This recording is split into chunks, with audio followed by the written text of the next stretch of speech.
할렐루야. 아멘. 계속해서 우리는 야고보서의 말씀을 함께 나누고 있습니다. 여러분 19세기에 미국의 유명한 복음 전도자 설교가인 D.L. 무디 목사님을 한 번쯤은 들어보셨을 것입니다. 그 목사님 굉장한 말씀을 선포하시고 또 하나님 앞에서 신실하게 살았던 분인데요. 그분이 이제 썼다고 알려진 시가 있습니다. 제가 인터넷에서 좀 가져왔는데요. 이 말씀에 관한 시입니다. 성경에 관한 시인데요. 한번 들어보십시오. 괴로울 때 성경은 나의 침상이 되었고 어두울 때 성경은 나의 등불이 되었으며 주일 때 성경은 나의 만나가 되었고 두려울 때 성경은 나의 무기가 되었네.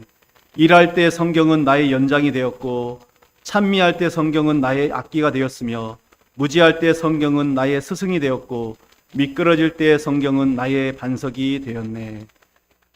아멘이시죠? 네. 이 무디 목사님은 정말 말씀을 깊이 묵상하고 또 그 말씀을 실천하는 사람으로 유명했습니다. 그분에 대한 여러 가지 일화가 우리가 이제 전해지는 것들이 있는데요. 그 중에 한 가지를 제가 소개하고 싶습니다. 이 무디 목사님의 성경책에는 이 영어로 TP라는 그 글씨가 쓰여 있다고 합니다.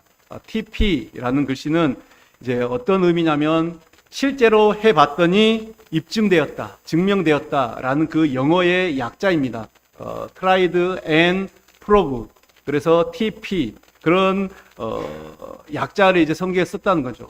그래서 이 무디 목사님은 성경은 단순히 정보를 위한 책이 아니라 변화를 위한 책이다라는 그런 유명한 말을 남기기도 하셨고, 실제로 그분은 말씀을 실천하여서 정말 능력 있는 삶을 살았던 분입니다. 여러분, 하나님의 말씀에, 이렇듯 하나님 말씀에는 능력이 있습니다. 말씀은 우리 에베소서에서 봤던 바와 같이 허물과 죄로 죽은 우리를 살리는 그 능력이 있습니다. 여러분, 말씀은 우리 인생을, 사람을 변화시키는 능력이 있습니다. 말씀을 읽고 술주정뱅이가 신실한 크리스천이 되었다, 하나님의 사람이 되었다, 또 말씀을 통해서 깡패가 변하여 목사가 되었다, 하나님을 부인하던 어떤 무신론자들이 또 복음을 전하는 자가 되었다. 여러분, 우리 한국 교회사에도 많이 있었던, 우리 초기에 한국 교회사에서 나타났던 어떤 이 일화입니다. 이 하나님의 말씀에 그렇게 사람을 변화시키는 능력이 있다라는 것이죠. 또 하나님의 말씀에는 성장시키는 능력이 있습니다. 어떤 능력입니까? 약한 믿음을 강하게 합니다. 또한 어린아이와 같은 그 믿음을 성숙한 믿음으로 만드는 능력이 하나님의 말씀에 있습니다. 또한 그런가 하면은 하나님의 말씀에는 깨끗게 하는 능력이 있죠. 죄와 허물을, 모든 죄를 씻기시는, 우리의 모든 죄를 말씀이 씻어낸다라는 것입니다. 그리고 우리로 하여금 거룩한 삶을 살게 하는 그 능력이 하나님의 말씀에 있습니다. 말씀에는 이토록 놀라운 능력들이 있는데, 여러분, 이 말씀의 능력을 얼마나 누리며 살아가고 있습니까? 매일 말씀의 능력이 여러분의 삶을 지배하고 있습니까? 누군가가 저에게 같은 질문을 했다면 저도 여러분과 같은 표정을 지었을 것 같습니다. 네. 우리가 말씀의 능력 가운데 살아야 된다, 말씀의 능력으로 살아야 된다라고 많이 말을 합니다. 또한 그렇게 생각을 합니다. 그러나 그 말처럼 우리가 실천이 되지 않는 그런 모습입니다. 오늘날 우리 그리스도인들은 왜 이 말씀의 능력을 누리지 못하고 그렇게 살아가는 것입니까? 복음 전도자 무디의 성경에 쓰여진 TP라는 글씨가 왜 우리의 성경엔 쓰여지지 않고 우리는 이것들을 하지 못하고 있습니까? 여러분, 분명한 것은 말씀을 듣지 못했기 때문은 아닐 것입니다. 얼마나 지금 우리가 이 시대에 말씀의 홍수 속에 살아가고 있는지 모릅니다. 여러분들 이 핸드폰만 꺼내면은 언제든지 우리는 어느 곳에서든지 말씀을 들을 수가 있습니다. 정말 주옥 같은 말씀들, 기라성 같은 목사님들 그 말씀들을 우리는 들을 수가 있습니다. 일하면서도 말씀을 들을 수가 있고요, 설거지하면서도 말씀을 들을 수가 있고, 자면서도 말씀을 들을 수가 있습니다. 그 말씀의 홍수 속에 살아가고 있습니다. 결코 말씀을 듣지 못했기 때문에 우리가 변하지 않는다라는 것은 이제는 그냥 통하지 않는 핑계입니다. 우리는 복음서에 나타난 예수님의 그 비유를 기억합니다.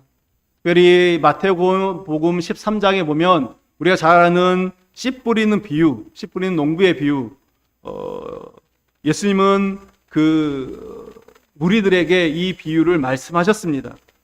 우리가 그 내용을 잘 알고 있는데요. 농부가 밭에 나가서 씨를 뿌립니다. 그렇게 씨를 뿌리는데 어떤 씨는 길가에 떨어졌고, 어떤 씨는 흙이 얇은 돌밭에 떨어지고, 어떤 씨는 또 가시떨기에 떨어지고, 어떤 씨는 좋은 땅에 떨어졌다라고 그렇게 말씀합니다. 그래서 길가에 떨어진 씨는 어떻게 되었습니까? 길가에 떨어졌기 때문에 새가 와서 그 씨를 먹어버렸습니다. 돌밭에 떨어진 씨, 흙이 얇았기 때문에 뿌리가 나는 것 같지만은 이내 뜨거운 태양 안에서 이제 말라 죽게 됩니다. 가시떨기에 떨어진 씨는 그 가시의 기운 때문에 자라지 못하게 되는 것을 보게 됩니다. 오직 좋은 땅에 떨어진 씨만 100배, 60배, 30배의 결실을 맺었다라고 말씀하고 있습니다. 여러분, 농부가 뿌린 씨는 동일한 거였습니다. 다른 씨를 뿌렸지 않고 똑같은 씨를 뿌렸습니다. 그런데 씨를 받는 땅이, 그 씨가 뿌려진 땅이 어떠냐에 따라서 그 열매의 결과가 달라진 것을 볼 수 있습니다. 우리가 많이 들어서 알고 있듯이 이 밭은 결국 우리의 심령입니다. 우리의 마음이다라는 것이죠. 하나님의 말씀이 내 안에 들어올 때 우리가 그것을 어떻게 반응하냐에 따라서 우리의 삶이 결실을 맺을 수도 있고 또 그렇지 않을 수도 있다라는 것이죠. 우리가 말씀을 매일 묵상하시는 분들, 말씀을 매일 꾸준하게 읽으신 분들은 이 예수님의 비유의 말씀이 정말 와 닿을 것입니다. 같은 성경을 읽고 같은 설교를 듣지만은 마음의 상태가 어떠냐에 따라서 깨닫고 느끼는 것이 완전히 달라지게 되는 것입니다. 우리가 야고보서의 말씀을 여러분들이 매일 한번 읽으시라고 권해드렸습니다. 그런데 어떤 날은 이 말씀이, 똑같은 말씀을 읽어도 이 말씀이 나에게 깊은 은혜로 다가올 때가 있습니다. 그러나 어떤 때는 그냥 일반 책을, 신문을 읽듯이 그냥 그렇게 넘어갈 때가 있다라는 것이죠. 그 마음 상태가 어떠냐에 따라서 하나님이 주시는 은혜가 다르다라는 것입니다. 야고보서를 시작하면서 이 야고보서는 하나님의 자녀가 이 자녀로서 또 신앙인으로서 성공적인 삶의 지침을 우리에게 준다라고 말씀드렸습니다. 우리가 성공하는 삶을 살기 위해서 이미 나눴던 것처럼 우리는 우리에게 오는 고난, 그 시련도 이겨내야 됩니다. 또한 지난주 살펴봤던 것처럼 유혹도 잘 물리쳐야 됩니다. 그리고 오늘 더 나아가서 하나님의 말씀의 능력을 체험하고 누리는 그 길도 알아야 되는 것입니다. 저와 여러분의 삶이, 매일매일의 삶이 하나님의 말씀의 능력을 체험하는 그런 복된 삶이 되시기를 축원합니다. 자, 그렇다면 말씀의 능력을 체험하며 누리기 위해서는 어떻게 해야 될까요? 오늘 이 야고보의 말에 우리가 한번 귀를 기울여 보기를 원합니다. 먼저는 말씀으로 거듭나야 됨을 오늘 성경은 말하고 있습니다. 그럼 18절의 말씀을 한번 보겠습니다. 다시 18절에 보면은 그가 그 피조물 중에 우리로 한 첫 열매가 되게 하시려고 자기의 뜻을 따라 진리의 말씀으로 우리를 낳으셨느니라. 아멘. 진리의 말씀으로 우리를 낳으셨다라고 말하고 있습니다. 그럼 여기서 낳았다라는 말은 우리를 만들었다, 우리를 지었다 이런 의미보다는 이제는 새 창조 혹은 거듭남, 또 다른 말로 중생이라 그러죠. 이런 것들을 이야기한다라고 말할 수 있습니다.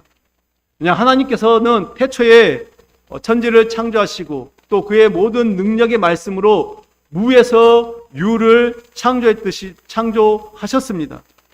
그리고 이제 그 이후에 인류가 타락한 이후에는 예수 그리스도의 그 구속으로 말미암아, 그 구속의 사역으로 말미암아 죽은 영혼들에게 새로운 생명을 부여하셨습니다.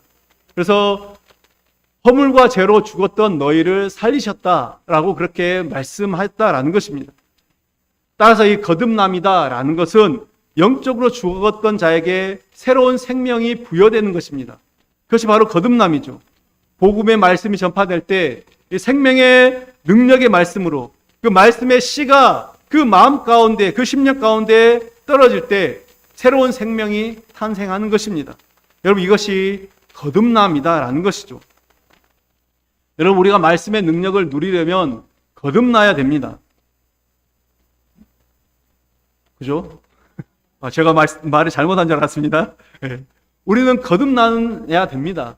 물론 여기에 있는 우리 모두는 이미 거듭난 사람들입니다. 맞습니까? 네. 네. 아멘이 없으셔서 제가 맞는지 틀린지 다시 한번 확인하는 겁니다. 네. 여러분, 이거는 중요한 질문입니다. 거듭나야 된다는 건 너무나 중요합니다. 그러므로 이미 이제 거듭난 우리는 말씀의 능력을 누릴 수가 있습니다.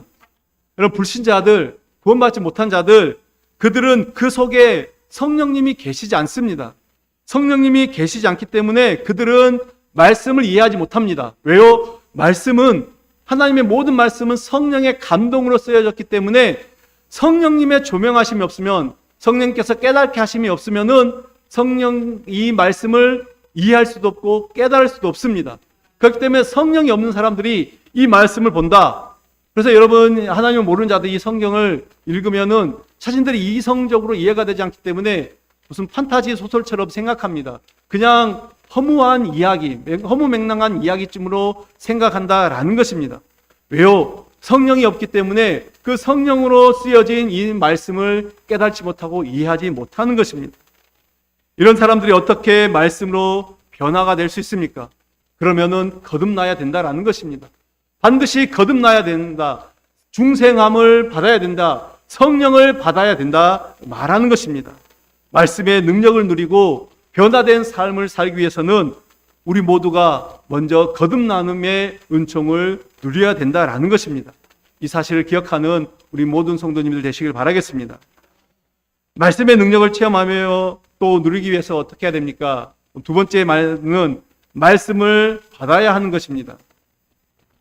여러분, 오늘 21절의 말씀 우리가 한번 보겠습니다. 21절. 그러므로 모든 더러운 것과 넘치는 악을 내버리고 너희 영혼을 능히 구원할 바 마음에 심어진 말씀을 온유함으로 받으라. 마음에 심어진 말씀을 온유함으로 받으라. 여러분, 이 심어진 말씀이 있다는 거죠. 이것을 받아야 된다라는 것입니다. 굉장히 중요한 말씀입니다. 앞서 말씀의 능력을 누리고 체험하기 위해서 우리가 새로운 심령으로 거듭나야 된다라는 거 말씀드렸습니다.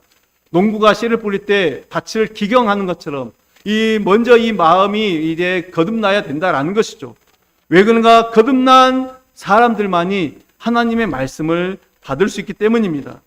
말씀의 능력을 누리려면 거듭나야 되고 거듭난 자만이 다시 하나님의 말씀을 받을 수 있다라는 것이죠.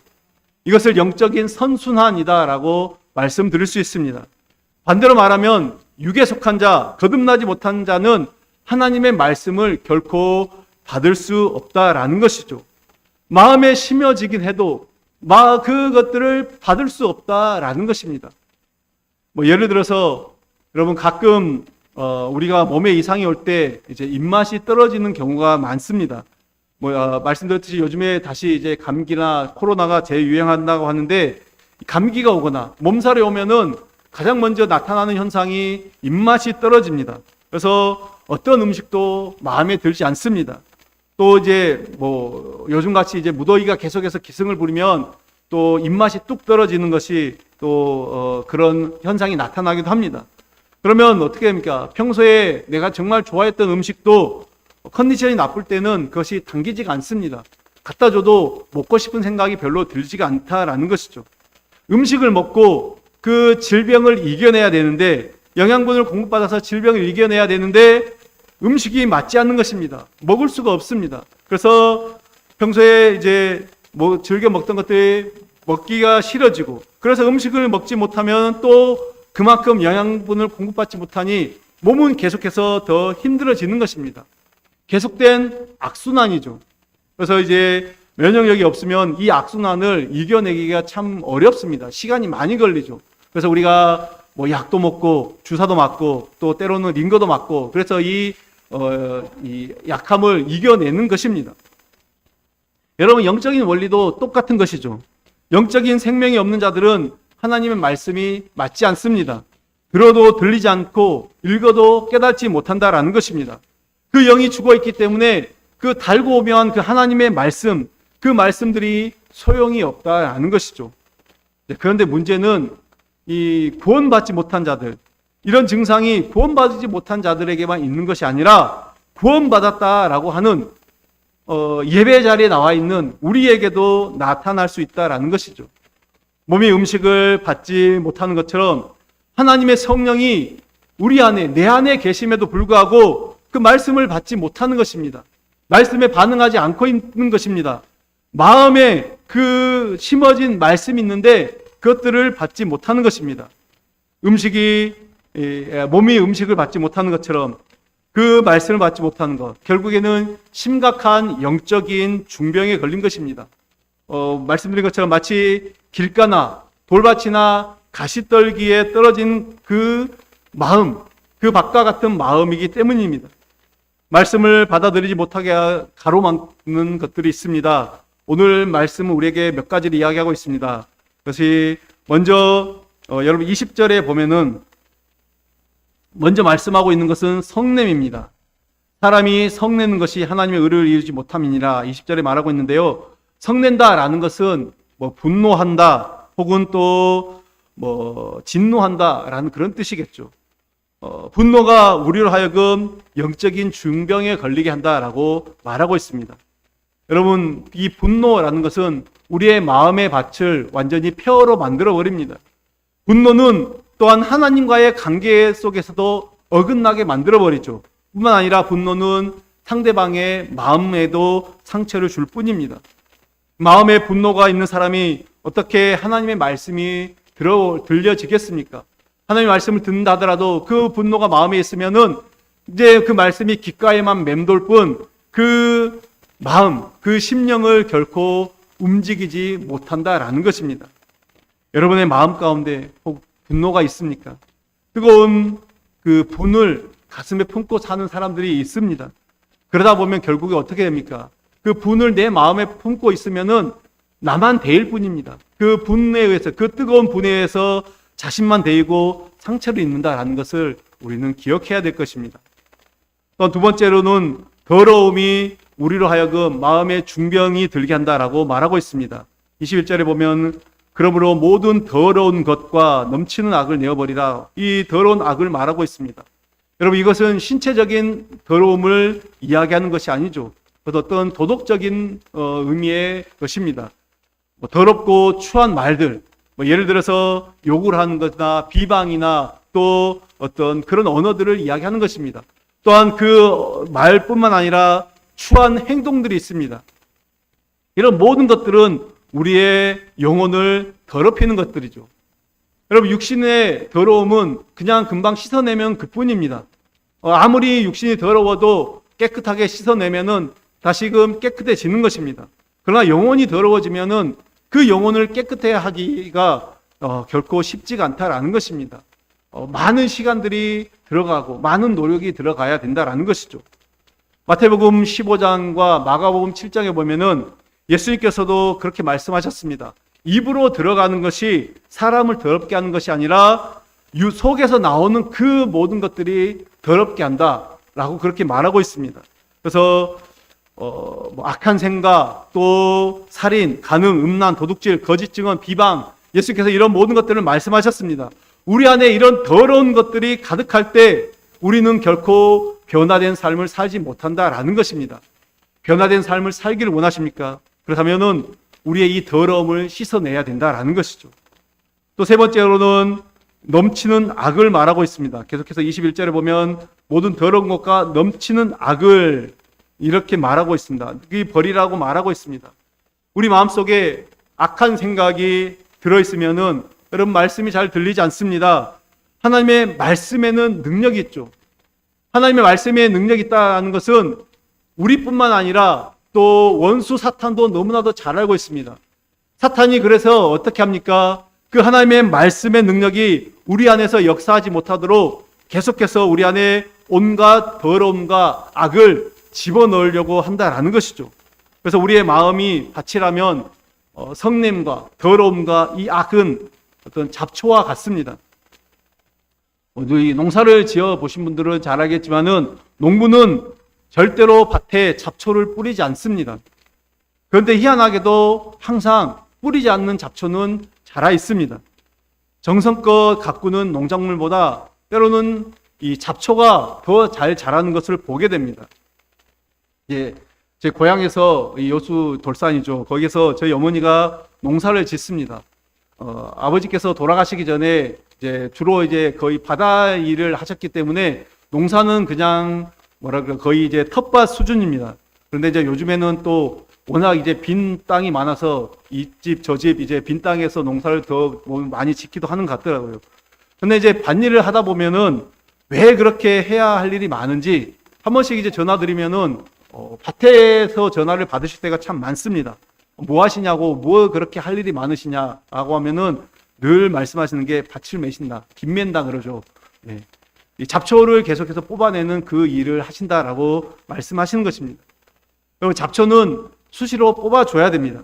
잡초가 무성해지면은 양분을 잘 받아야 할 곡식들이 잡초들에게 양분을 다 빼앗겨서 잘 자라지 못하게 하기 때문에 잡초는 뽑아줘야 되는 것입니다. 여러분, 이거는 영적인 원리도 다르지 않습니다.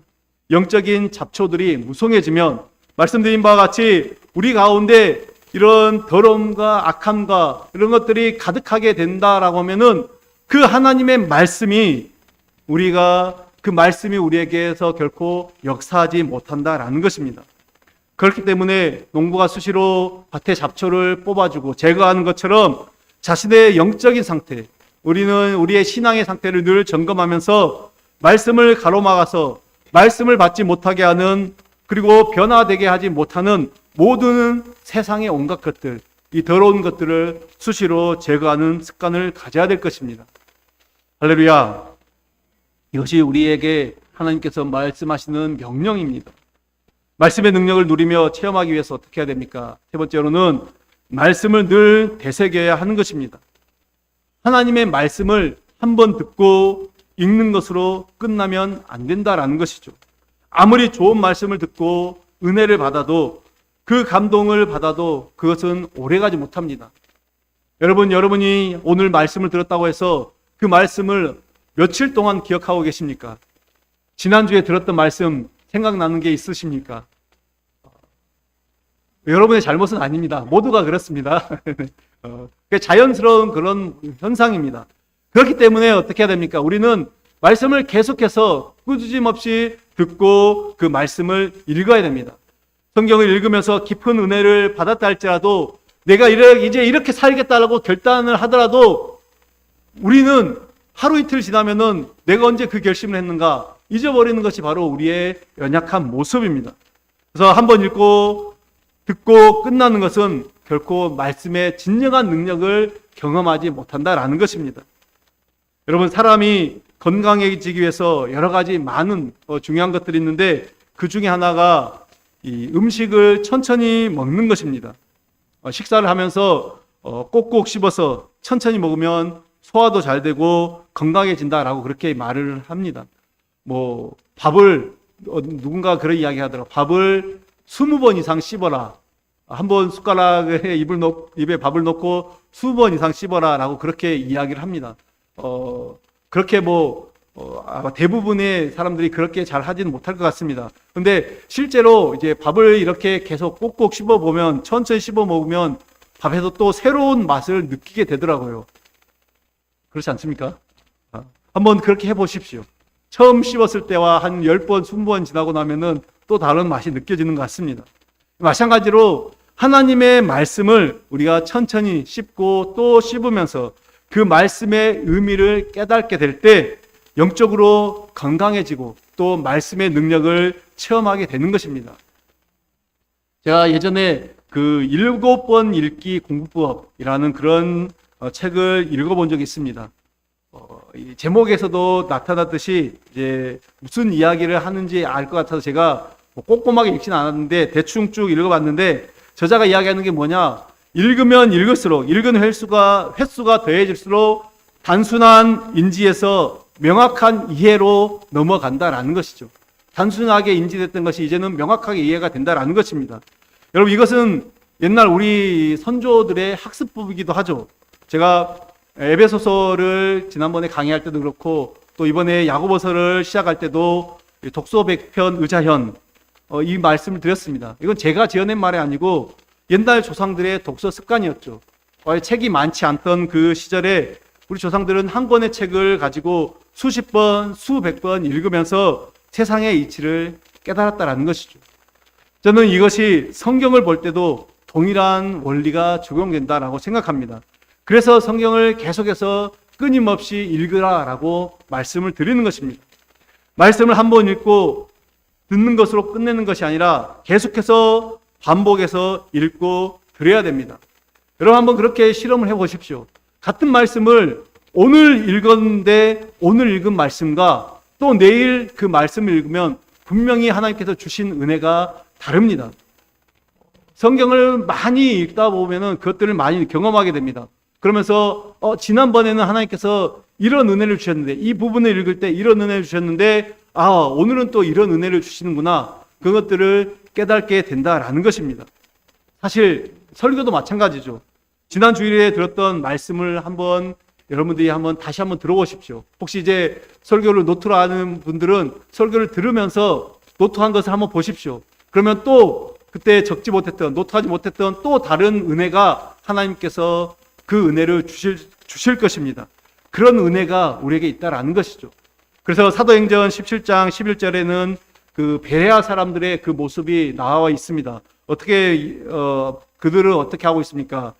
이 사도행전 17장 11절에 보면은 베레아에 있는 사람들은 데살로니가에 있는 사람들보다 더 너그러워서 간절히 마음으로 말씀을 받고 이것이 그러한가 하여 날마다 성경을 상고함으로, 날마다 성경을 상고했다, 날마다 묵상했다, 날마다 더 그것이 그러한가, 그럴 때 하나님께서 더 놀라운 은혜를 주시고 깨달음을 주신다라는 것입니다.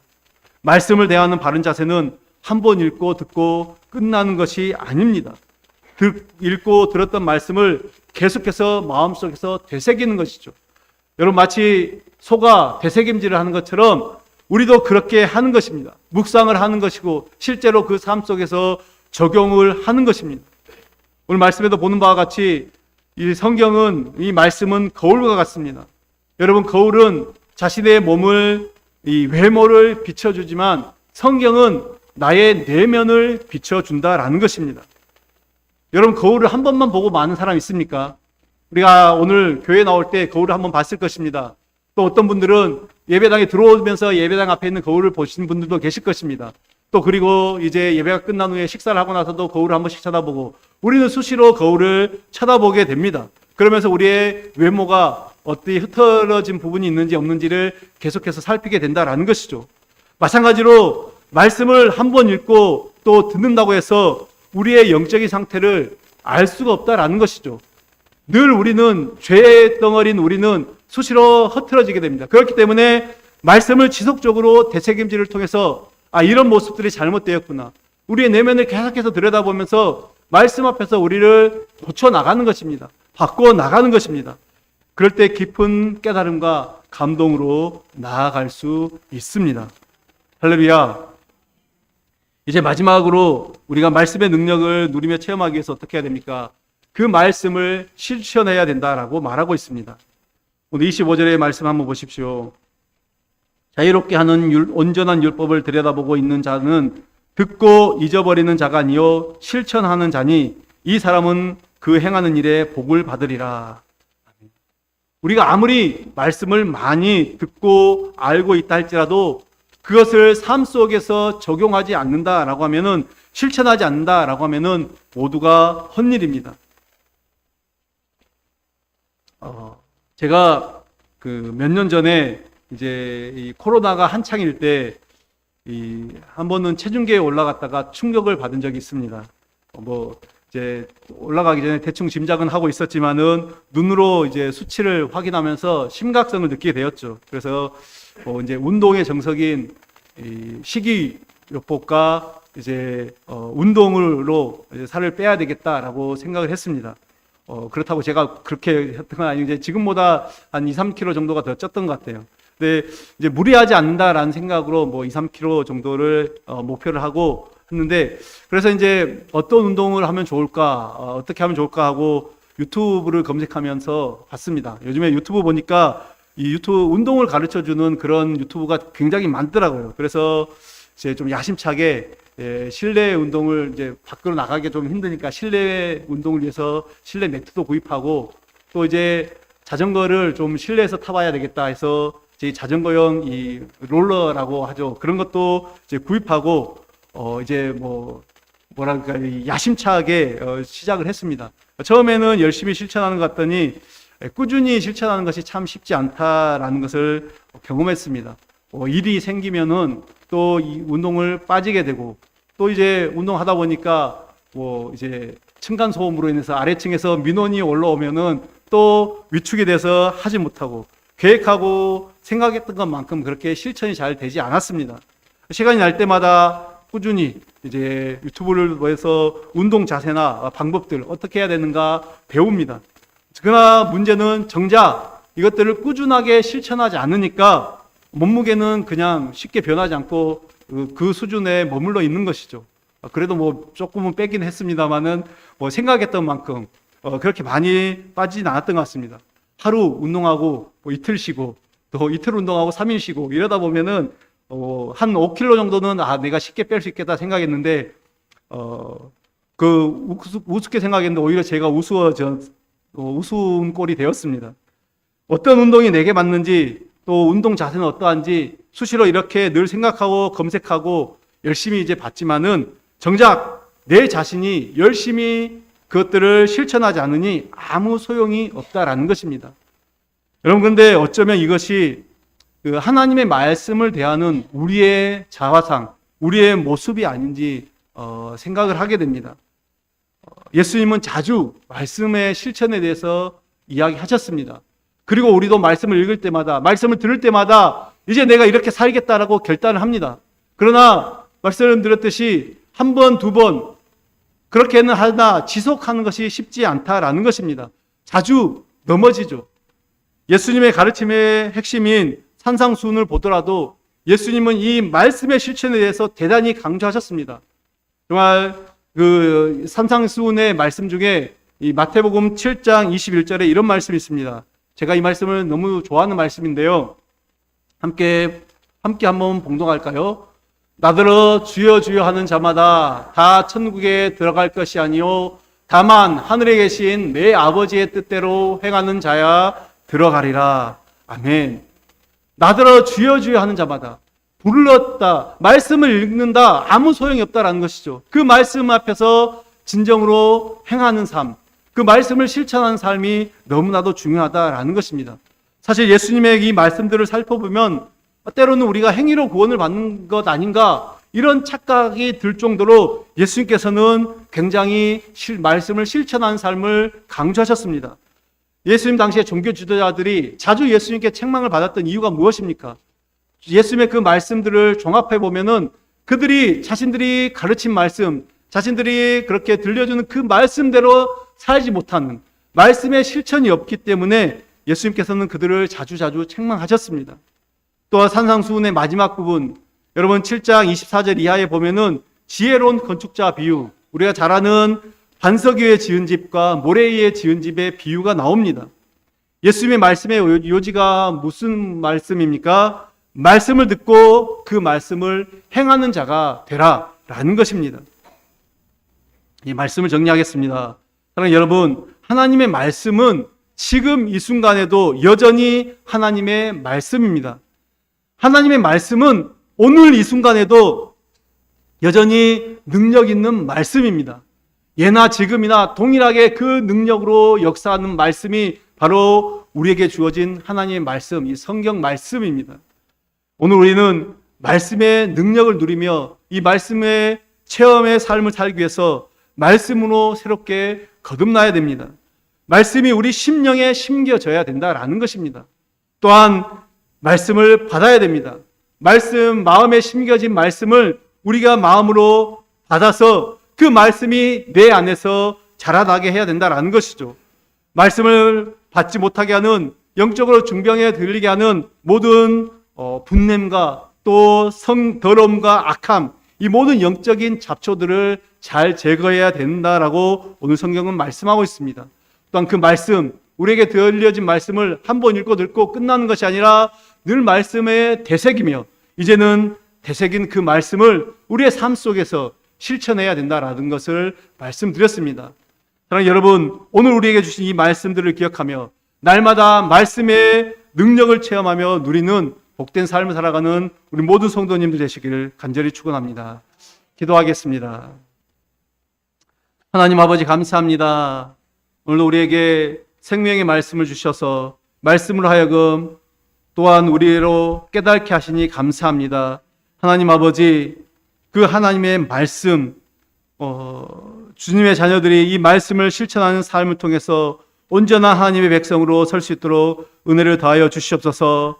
아버지, 우리가 그 말씀으로 새롭게 거듭나기로 합니다. 그 말씀이 심겨진 그 말씀을 우리가 자라게 하기 위해서, 또한 아버지 그 말씀이 잘 자라도록 내 안에 영적인 잡초들을 잘 제거할 수 있도록 하나님 우리 마음을 다스려 주시옵소서. 말씀을 늘 되새기며 하나님 이제는 그 말씀을 실천함으로 주님 앞에서 사랑받고 칭찬받는 거룩한 주의 자녀들 될 수 있도록 은혜를 베풀어 주시옵소서. 예수님의 이름으로 기도드립니다.